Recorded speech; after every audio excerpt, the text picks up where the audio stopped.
एक अफवाह और फैला रहे। आपने तो कर दिया था कि एक ऑर्डर को कोई कोर्ट में चैलेंज ही नहीं कर सकता। रिपोर्ट देनी पड़ेगी, बैलेंस शीट जमा करनी पड़ेगी, ऑडिट होगी, कैग के रिटायर्ड ऑफिसर ऑडिट करेंगे और मान्यवर पारदर्शिता आएगी। इससे क्यों डरना चाहिए किसी को? पारदर्शिता से क्यों? और वक्फ बोर्ड और वक्फ परिषद, इसका कोई ऑर्डर हम ऐसा नहीं लिख रहे हैं कि कोर्ट में नहीं जा सकते।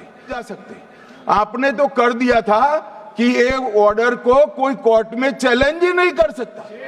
पूरा संविधान वहां समाप्त कर दिया मान्यवर। और मान्यवर, हम तो इसको कहते हैं कि कोई भी चैलेंज कर सकता है कायदे की अदालत में। इस देश में संविधान का राज है। ग्रीवेंसेस जिसका भी हो कोर्ट में जा सकता है। 2013 में जिसकी भूमि हड़पी, इसके ग्रीवेंसेस को भी कोर्ट के फोरम से बाहर करने का पाप एक कांग्रेस पार्टी ने किया। मान्यवर, एक अफवाह और फैला रहे, प्रोस्पेक्टिव इफेक्ट से आ रहा है। मैं स्पष्ट कर देना चाहता हूं, इस सदन में बोलने के वक्त जिम्मेदारी के साथ बोलना चाहिए। अगर ये कानून का पहला पेज और तीसरी तक धाराएं भी पड़ी होती तो इसमें स्पष्ट लिखा है, ये कानून का अमल जिस दिन पारित होने के बाद भारत सरकार नोटिफिकेशन बाहर निकालेगी उस दिन के बाद होगा।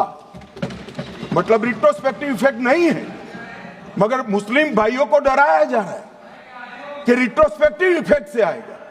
मान्यवर, ये कह रहे हैं कलेक्टर क्यों रखा है। मुझे एक बात बताओ भाई, जो बता सकते हैं। अगर किसी मंदिर के लिए जमीन खरीदनी है तो जमीन की मालिकी किसकी है वो हमारे देश में कौन तय करता है? सबको मालूम है, कलेक्टर करता है सर, रेवेन्यू ऑफिसर वही है।